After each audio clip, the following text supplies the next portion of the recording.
Good afternoon and welcome to the news. I am Doreen Barry. Coming up in this edition of Newshour, about 61,000 people are living with HIV in Sierra Leone. National Public Procurement Authority commissions price norm, and China plans to construct the West African Tropical Disease Research and Treatment Center. All those stories and more online up in this edition of Newshour.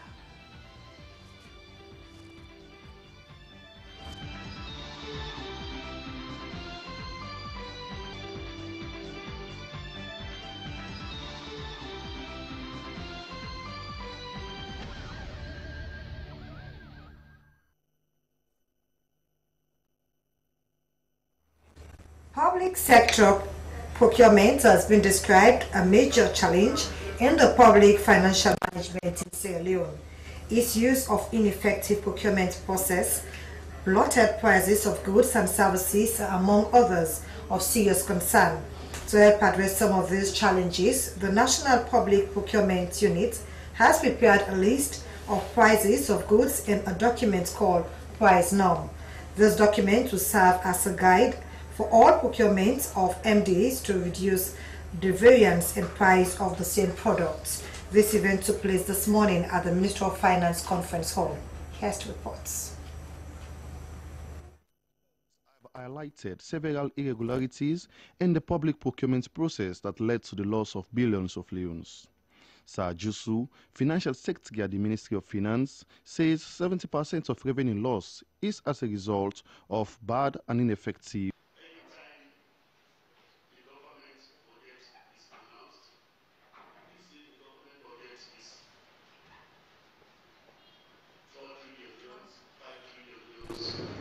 just take your calculator and calculate what is 70%. That is the amount of resources, government resources, that go into procurement. Sir Jusu further stated that government cannot effectively manage the economy without a proper procurement process. He said these norms will reduce the price variation of goods and services and should be applied to all ministries, departments and agencies.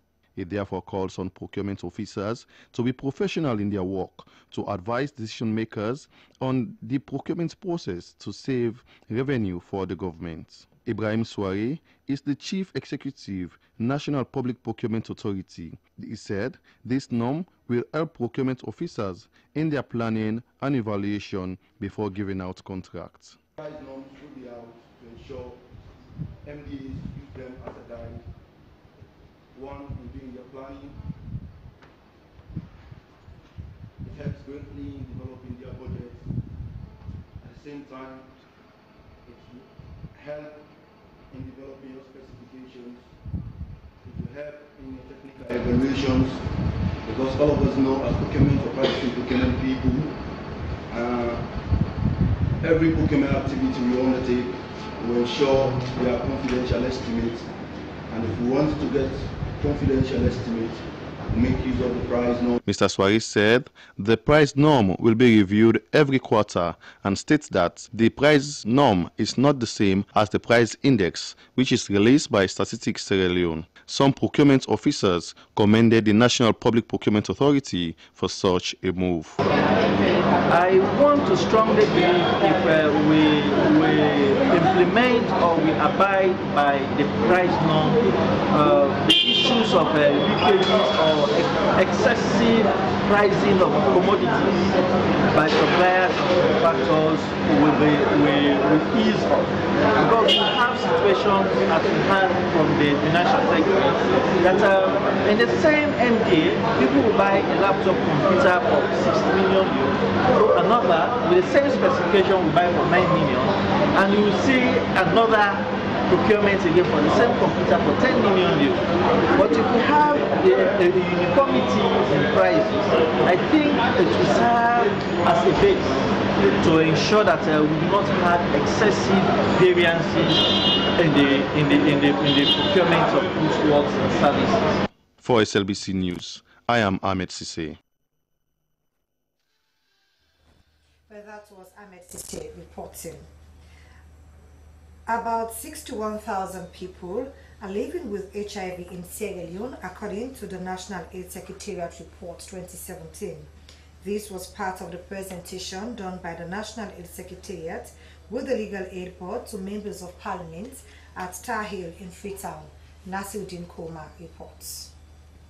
A joint training session organized by Legal Aid Board and the National AIDS Secretariat (NAS) engaged members of parliaments of 3 parliamentary subcommittees of Health, Legislative and Human Rights. The workshop covers HIV/AIDS prevalence, efforts applied and current demand of the AIDS Secretariat in suppressing new infection rate. The Director General of the National AIDS Secretariat, Dr.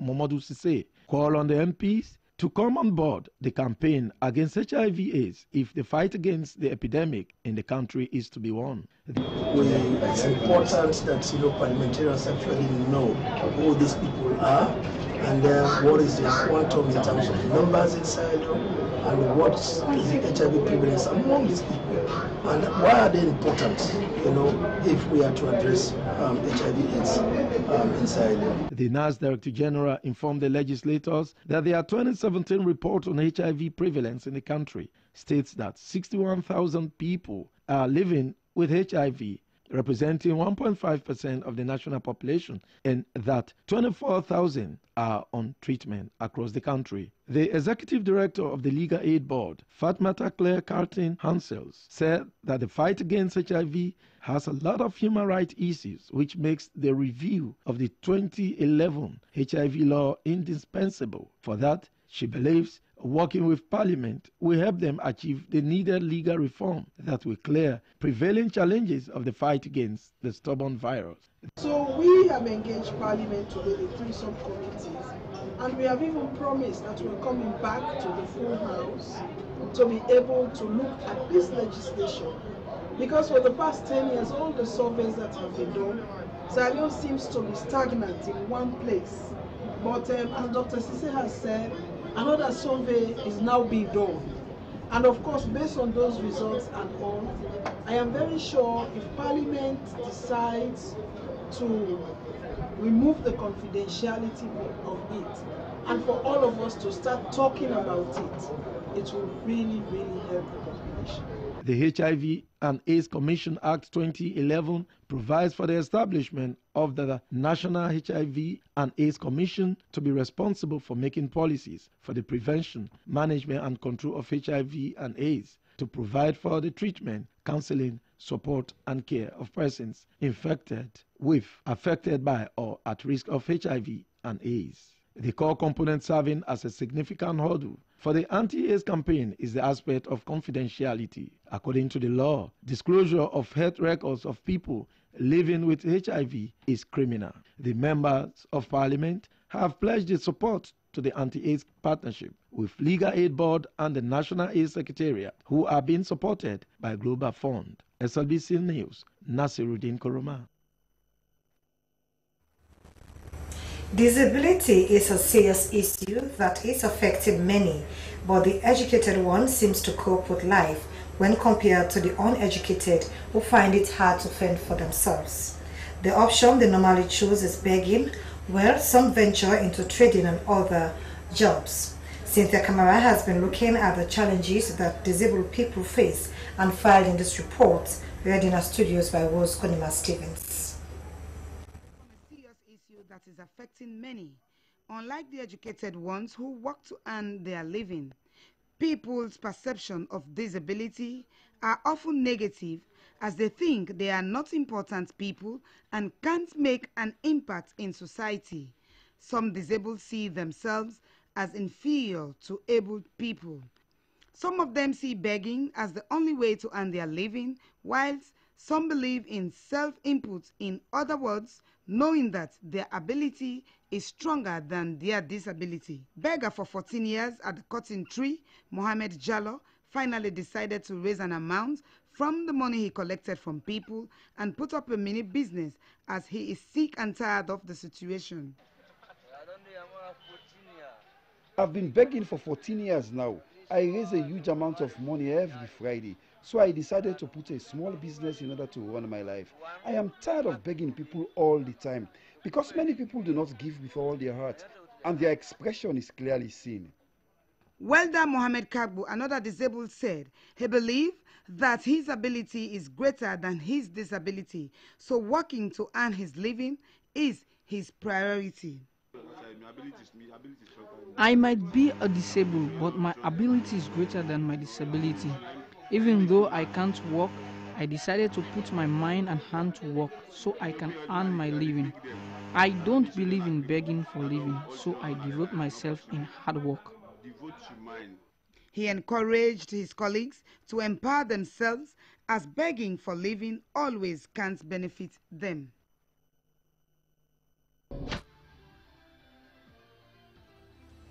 The government of the People's Republic of China is to construct the West African Tropical Disease Research and Treatment Center at Jué. The disclosure was made during the exchange of letters between the governments of Sierra Leone and the People's Republic of China at the Minister of Health and Sanitation conference room at Yuyi Building. The Minister of Finance signed on behalf of the government of Sierra Leone. Here's the reports. The proposed West African Tropical Disease Research and Treatment Center, which is to be constructed close to the teaching hospital at Jué, is to detect and control infectious diseases.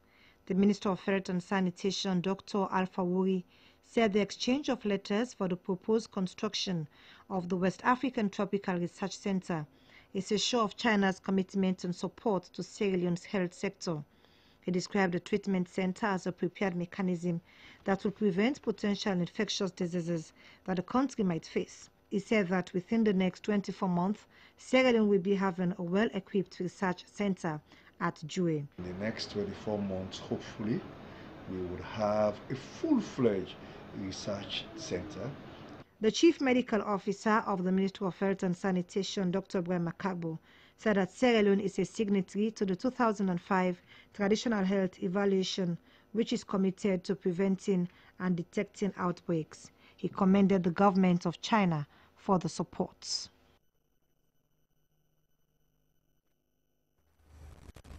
Parliament has ratified financing agreement as an additional financing for the West African Power Pool Interconnection Project for Ivory Coast, Liberia, Guinea and Sierra Leone. The agreement document was laid in the well by the Minister of Finance, Jacob Jusu Safa, a week ago. Nasuddin Koma was there.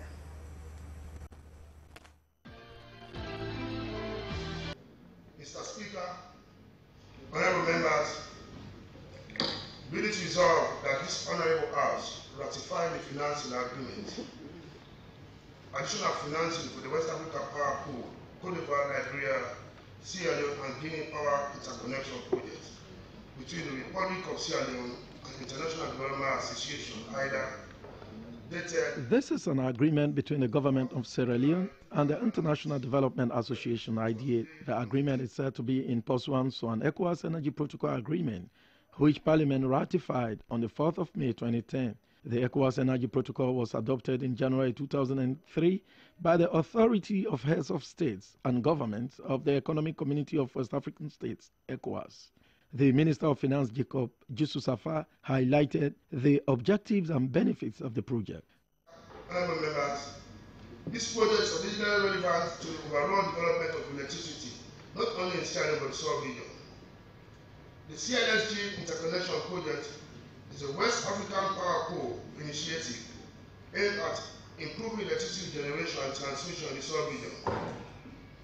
The project, while initially allowing the export of about 83 megawatts from Cote d'Ivoire, shall catalyze the development of the hydropower resources in Guinea, Sierra Leone and Liberia, thereby positioning them as net exporters of the WAP interconnected system.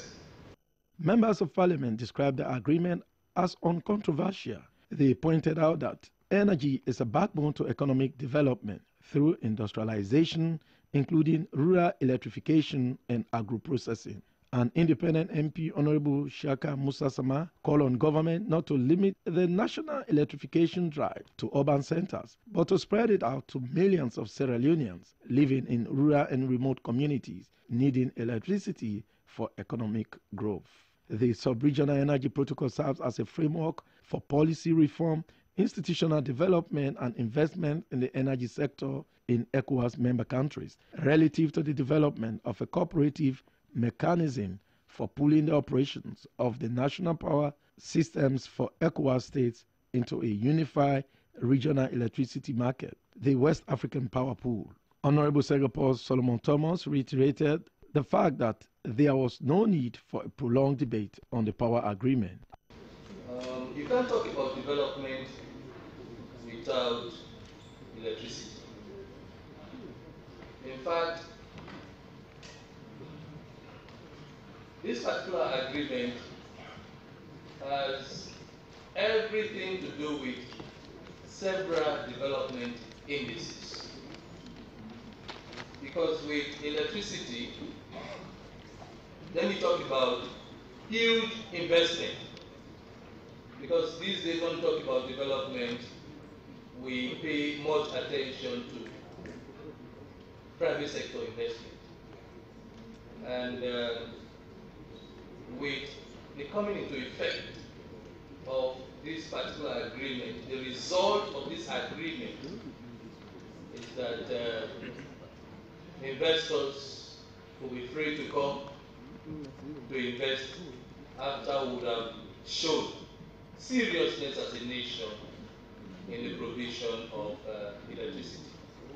According to the ECOWAS Energy Protocol, which was adopted on the 31st of January 2003 by the Authority of Heads of States and Governments of the Economic Community of West African States, the Energy Financing Agreement seeks to reduce the cost of electricity supply at the utility level and to increase the amount of electricity traded among all the participating countries. With the salience of the economic benefits attached to the agreement, Parliament voted unanimously for its ratification. Initially, the International Development Association (IDA) provided precedent activities under the Power Pool program by extending financing assistance to the Republic of Ghana for the financing of the first phase of the Coastal Transmission Backbone project pursuant to the Development Credit Agreement between Ghana and the IDA. Similar financing agreement for the continuation of the energy program was extended to Benin, Mauritania, Mali, and Senegal. Subsequently, IDA extended financial assistance to Ghana and Burkina Faso for the first phase of the Interzonal Transmission Hub project. Part 1 of the ratified agreement provides for the development of the infrastructure required to build the transmission interconnection between Sierra Leone and the other 3 Mano River Union countries, Ivory Coast, Liberia, and Guinea. It encompasses the construction of a 225 kV interconnection between Sierra Leone and her neighbors. This includes the construction of about 1,369 kilometers of 225 kV overhead transmission line interconnecting member countries with 10 225 kV substations in all 4 countries. The sub-regional project also entails a supervisory control and data acquisition system, which is the acquisition and installation of the supervisory control and data acquisition system to monitor and control the interconnected transmission line in the territory of the participating countries, thereby ensuring proper exchange of power and the operating control of the system. Part 2 of the said agreement focuses on institutional framework and project oversight. In another development, Parliament also passed into law the bill titled the Extractive Industry Revenue Act 2018, presented to Parliament by the Minister of Finance, Jacob Jususafa. SLBC News, Nasiruddin Koroma. Bolori has contracted a Belgian-based company, Global Ports, to train 35 Sierra Leoneans to operate a new port equipment that were brought into the country in May this year. The over $20 million equipment will boost Bolori's operations at the terminal of the Queen Elizabeth II Quay. Auna Patrick Kamara filed in this reports. This exercise is to train operators on how to operate the ship-to-shore crane and rubber tire gantry cranes operation. According to the country manager of Bolori Group, Captain Favjanko Kokan, the company wants to prepare the staff to operate the new equipment, including the $30 million mobile cranes. He said it is worthy to train their staff because Sierra Leoneans will be proud of having qualified modern crane operators who will be operating their expensive port equipment.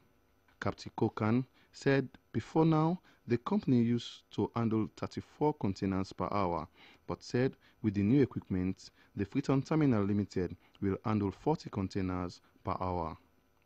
He said Sierra Leone is ready for investment and assured them of timely clearing of their containers from the port. The head of delegation Global Port Training, Ronnie Vosselmans, described his company as one of the biggest in the world, adding that they have professionals working in various fields in port operations. He noted that the company has provided service to over 60 countries across the globe. Mr. Ronnie said they selected the best candidate for the training based on their eligibilities to operate the port equipment. The Freetown Terminal Operations Manager Abubakar Sise said operating modern port equipment shows that the country is making tremendous progress in development. He said they are determined to transform the port into a standard transshipment port. In May this year, the company announced that they had received modern equipment that will be operated by Sierra Leoneans, which is seen as a promise delivered.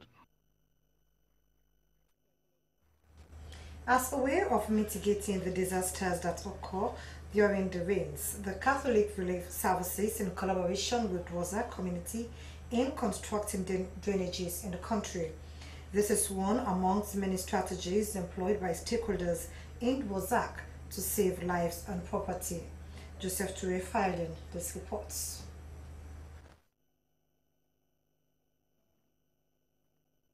One of the challenging issues residents of Douazak face during the rains is flooding. This is as a result of poor, shallow drainages and the improper management of waste in the community. Reports from the Office of National Security and other key players have identified Douazak as one of the disaster-prone areas. According to civil engineer at Catholic Relief Services, Mohamed Salia Sano, the disaster management project is a community-based and they have been working very closely with them. He added that the community people were given the free hand to decide on their most pressing needs and bring it forward to the attention of the Catholic Relief Services. As a charitable organization that extends its helping hands to the poor and needy, the Catholic Relief Services is providing materials needed for the construction of these drainages and monitor the process for better implementation, but the community people are fully in charge. The Douazak community was divided during that process into 12 zones, which we have in Nigeria, Cameroon, and Italy, Holland, you have England, you have Spain, you have USA, and the likes. Those were the way Brazil, they were having this community being divided. And we came into that and we produced risk map for this community together with the community, existing body that was formed by ONS, and we never created new parallel organization or body. A resident of the community applauded the gesture of the CRS and community stakeholders for their time to prevent future disasters, as the community is among those named as prone to disasters. I feel very good. In fact, I've been suffering a lot. I feel very good now because before now, I was suffering a lot. The water that was overflowing from the drainage was destroying my property. But now the case is different, so I am grateful. We CRS don't come on board, don't can give you this help. You don't set this here so. This is a very good venture for other communities and stakeholders to emulate in order to mitigate disaster in the country.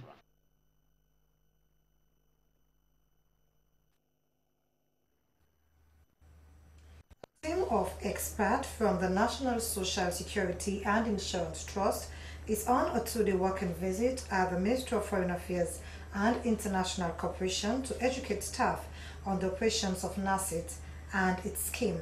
The move is to enable staff to understand the roles and responsibilities of NACIT. Hawana to Conte reports.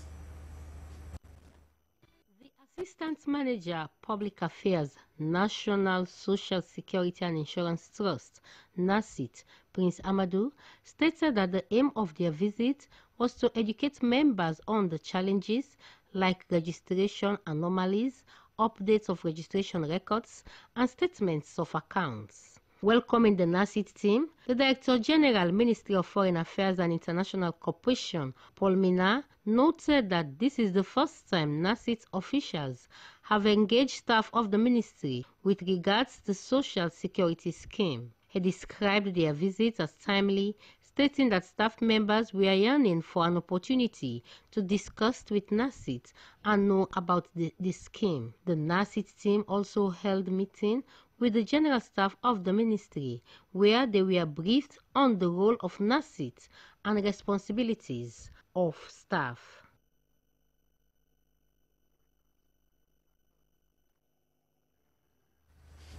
The Freetown City Council's strategy to return sanity to the Central Business District has always had hiccups at implementation. The latest being Operation Pushback is the latest by the Council. The new strategy will regulate street trading on main streets like Sani Abacha Street. Soriba Samora reports.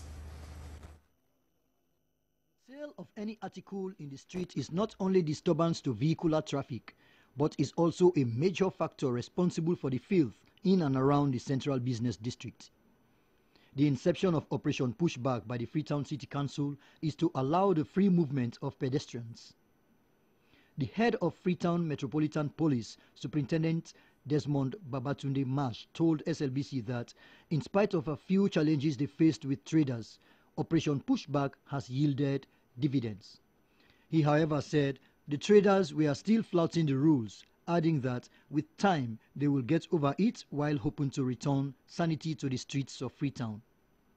Head of Investigation, Freetown Metropolitan Police, Assistant Superintendent Jibril Sise said street trading itself is in contravention of the Freetown City Council Act. According to the Freetown City Council Prohibited Use of Public Places bylaws of 2010, it states that any person who contravenes any provision of this clause commits an offence and shall be liable on summary conviction to a fine not exceeding 500,000 pounds or imprisonment for a term not exceeding 6 months or to short both fine and imprisonment. The chairman, Abacha Traders Union, Joseph Kamara, said the traders are not against Operation Pushback, but that the Freetown City Council should find some suitable place for them to ensure their total removal from the streets. He denied that they are the ones causing log jam at Abacha Street, but said the slow traffic is caused by the truck drivers who park there for not less than 4 hours a day.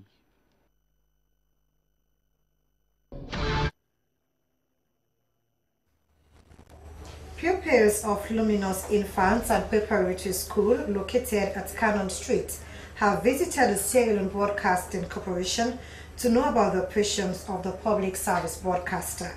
Susan Onyewe filed this report read in our studios by Rose Konima Stevens.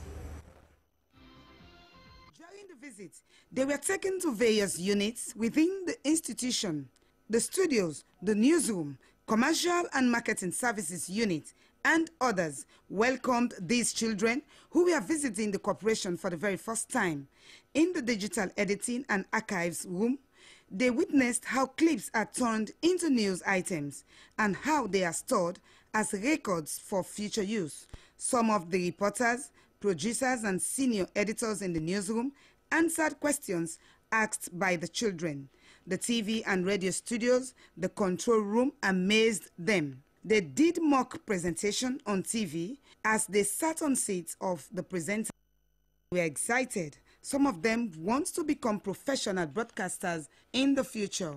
At the radio studio, they were allowed to broadcast live and send love messages to their head teacher, parents, and friends. Radio and TV heads explained their roles at the SLBC. The visit ended at the office of the Director General, Joseph Kapua, where he responded to questions asked by the children, mostly about the operations of the SLBC. It was the lawmakers, representatives of the people, who actually enacted the law or the act to create what we now have as the SLBC.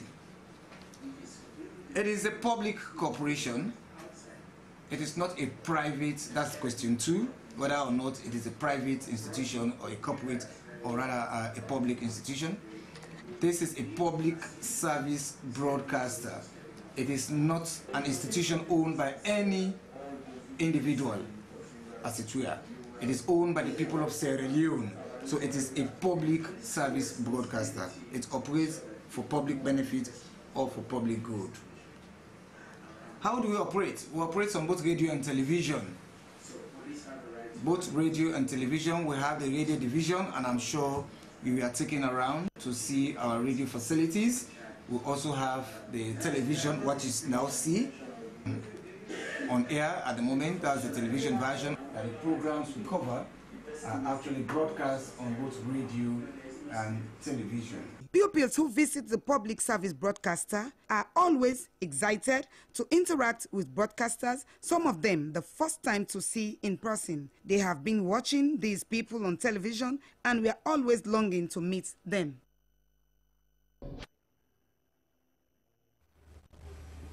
Well, coming up next is Business Updates with Williamina Boku.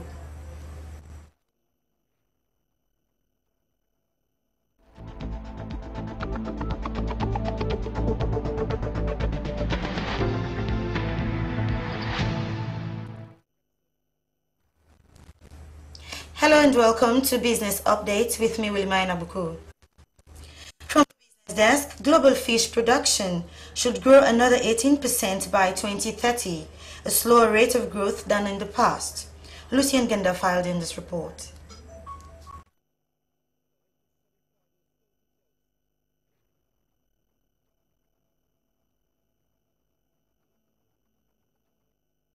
According to the Food and Agricultural Organization, FAO, in the latest edition of the State of the World Fisheries and Aquaculture, by 2030, combined production from capture fisheries and aquaculture will grow to 201 million tons. Global fish production, the report adds, will continue to expand over the next decade, even though the amount of fish being caught has leveled off and aquaculture's previously explosive growth is now slowing. According to the FAO, the combined production from marine captures and aquaculture was equal to 171 million tons in 2016. Of which 151.2 million tons was consumed as food. As such, the FAO report adds that future growth will need continued progress in strengthening fisheries management regimes, reducing loss and waste, and tackling problems including illegal fishing, pollution of aquatic environments, and climate change.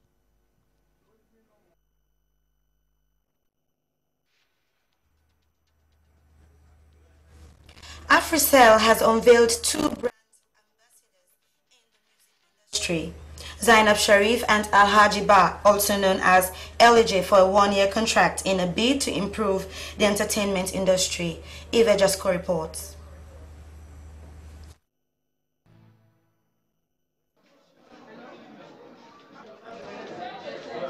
This move by Africell is part of its corporate social responsibility.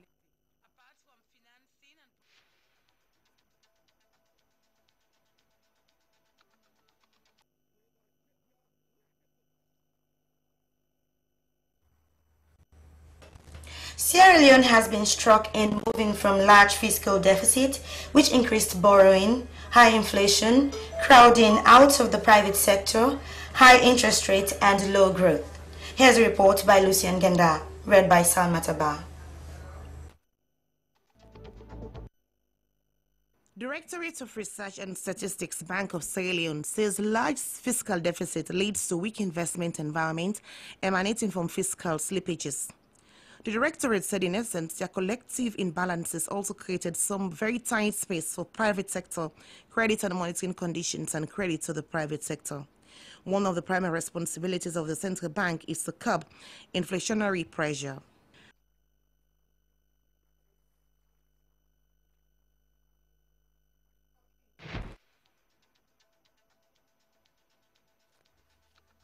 And that's all coming to you from the Business Desk in Freetown. I've been Williamina Boku. Thanks for watching.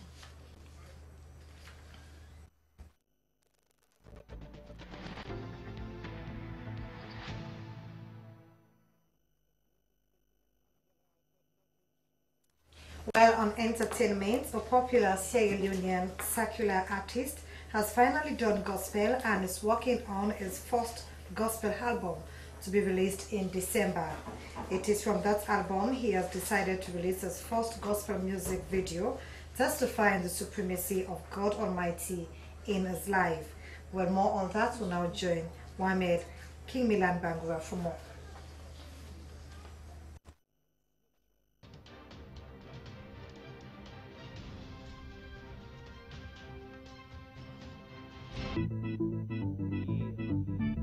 Jimmy Yeni Bangura is a Sierra Leonean singer, rapper and actor who has been in the music arena for the past 2 decades. He grew up listening to American rappers like Public Enemy and Naughty by Nature. He was a hustler in Freetown, fending for himself. At some point, he served as a tour guide at Lumley Beach before finally left for America. Jimmy B, as he is fondly known, was in America where he admitted into college and studied political studies, but he took music as his first choice. Jimmy started acting in the United States as an extra in various television series and played a minor role in the 1984 Hollywood hit movie Coming to America, where he played as a door guard. Jimmy put to rest doubts from the public about his role in that movie. Yes, I take part in Coming to America. Yes, I took part in the movie Coming to America. Even up to this day, people are still arguing whether I was in the movie. In the first 15 minutes of the movie, where Eddie Murphy said to the first wife-to-be, "Back like a dog," the short guy, the short soldier, who opened the door and locked it again, it was me. You see, I'm still short, and my face didn't change. Jimmy B later left America and came to Sierra Leone in the late 90s after releasing his first international album, My Story, with the hope to boost up the music industry in the country. He went to England later before finally ended up in South Africa to improve his musical career. In the early 2000s, he formed a popular music label in Sierra Leone called Paradise Records. This gave him the accolade as the godfather of Sierra Leone music, but yet many people are accusing him for the downfall of our music industry in the country because he drew back from pursuing the dreams of Paradise Records. And all I get their own opinion. Well, everyone has his or her own opinion. I set up the oath. I did what I was supposed to do at that time, and it made an impact. Then others came and they saw what I was doing. They were inspired, but when they came, I became their target to destroy me. But because I believe no one has monopoly to our knowledge, so I gracefully allowed them to shine and for them to take the industry from where I left it to another level.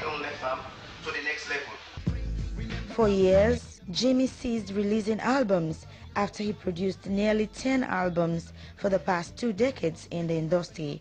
Now he has concentrated in producing movies, and at present he has produced over 10 movies.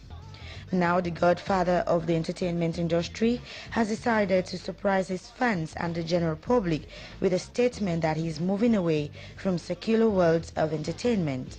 He said he's now devoting his whole life to the master and maker of the universe, God Almighty. I've been very, very consistent my whole life. I've been very, very consistent in my whole life. All my albums that I've released have something to do with God. I dedicate a song to God Almighty. So, I've done worldly music. I've made my name and I've made an impact through that. So now when I'm ready, he said, "Okay, are you ready? I know you won't go back. And whenever I've made up my mind, there is no turning back."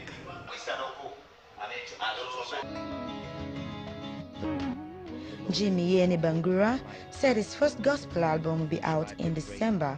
He has decided to release his first gospel music video titled Only You, a song testifying the supremacy of God Almighty. Only you, only you, only you. Shut up.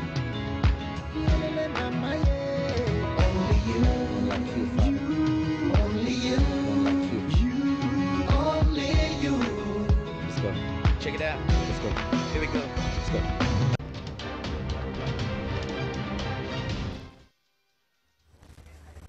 Coming up next, the sports updates with Esther Mai Samura.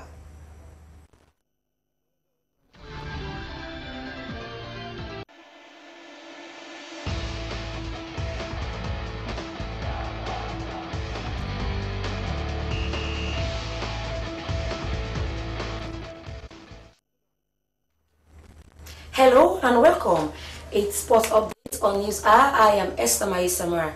In this edition, the executive of the Sierra Leone Boxing Association will be staging its first ever night of boxing at the Atlantic Hall of the Siaka Stevens Stadium in Freetown.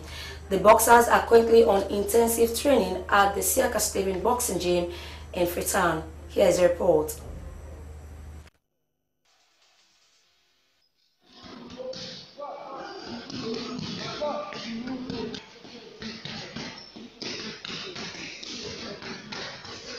Boxing is a combat sport that involves two people, usually wearing protective gloves, throw punches at each other for a predetermined set of time in a boxing gym. Boxers from communities in Freetown are training at the National Boxing Gym in readiness of the Night of Boxing, organized by the association. 6 sets of boxers are expected to compete for the championship. Some of the boxers spoke on their level of preparation. Well, I've been training for the past 3 months for this particular competition, and I'm very much prepared, and I'm the undisputed champion in 60 kilogram weight category. Ever since I've been fighting in Sierra Leone, I've been doing something like 6 fights, 2 knockouts, and all winning, no lose. And this is my number 7 fight. On that day, it's going to be on the 13th of this month. I'm very well prepared, waiting for my opponents. As you cook, of course, you know me well. You know we can do a very nice fight. I'm ready to fight. Very good skills. I have great skills I've learned anyway. Yeah, Jambao is going to have a knockout by me. Yes, because I determined for him to represent my club, Mercury International. I'm not going to joke for this club because I want to put my club first so my club can buy me the way he expects me to do more. Sergeant Fode Conte, Sierra Leone national boxing coach, spoke about the rationale for organizing the competition. Well, this competition is constituency competition and community competition. But we call upon all communities, but not all of them can come aboard in the respect of this competition round. So few of them will come on board to continue the training during the time when the president of the Sierra Leone Boxing Association took up governance, which is Mr. Erigura Sisi, and the vice president, Mr. Murana, and the Secretary General, Alaji Komba. Well, on the 13th, I expected there's going to be a very good fight for the 6 to 7 months they are taking office. Then I've gotten my appointment of the Sierra Leone National Boxing coach, and we show that we are going to promise the people out there that we can see what is going to happen in this very good bout. The fighters are in high gears as they faced each other on Saturday night. And in the international scene, the Lions of England have been eliminated from the 2018 World Cup finals in Moscow after Croatia defeated them by 2-1. This is the first time Croatia have qualified for a World Cup meet in Russia. We now bring you highlights of the match.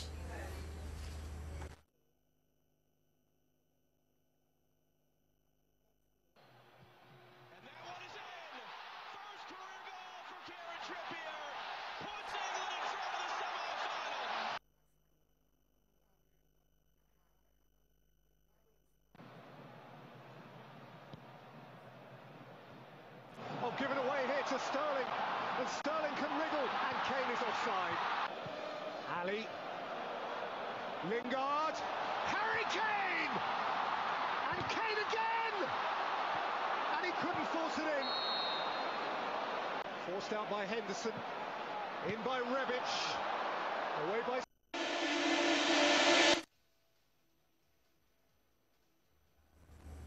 Croatia faced France on Sunday for the 2018 World Cup in Moscow. Well, that's the latest update in sports. I am Esther Samara. Thanks for watching.